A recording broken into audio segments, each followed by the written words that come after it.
আপনারা জানেন আন্তর্জাতিক অপরাধ ট্রাইব্যুনাল রুলস অফ প্রসিডিউরের সংশোধিত হয়েছে।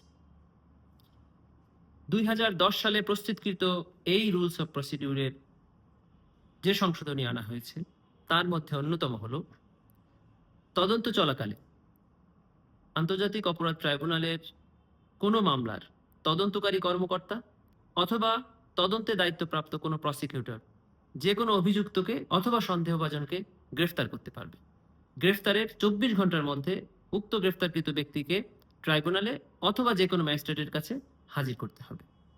আরও যে সংশোধনী আনা হয়েছে তার মধ্যে আছে যে বিজ্ঞ চিফ প্রসিকিউটর চাইলে একাধিক অভিযুক্তকে একসাথে বিচারের আওতায় আনতে পারবেন অথবা তাদেরকে ভাগ ভাগ করে বিচারের আওতায় আনতে পারবেন, অথবা একাধিক অভিযোগকে একই অভিযুক্তের বিরুদ্ধে যদি তদন্তে প্রমাণিত হয় তাহলে ফরমাল চার্জ দাখিলের মাধ্যমে অনেকগুলো অভিযোগের বিচার একসাথে করতে পারবেন। শুধু তাই নয়, আপনারা জানেন যে আন্তর্জাতিক অপরাধ ট্রাইব্যুনাল আইন সংশোধন করে সংগঠনের বিচার এবং শাস্তির ব্যবস্থা রাখা হয়েছিল। সেই বিচারের পদ্ধতি কেমন হবে, সংগঠনের পক্ষ থেকে কে কে ট্রাইব্যুনালে এই বিচার প্রতিনিধিত্ব করবেন তার বর্ণনাও এই সংশোধনীতে আনা হয়েছে।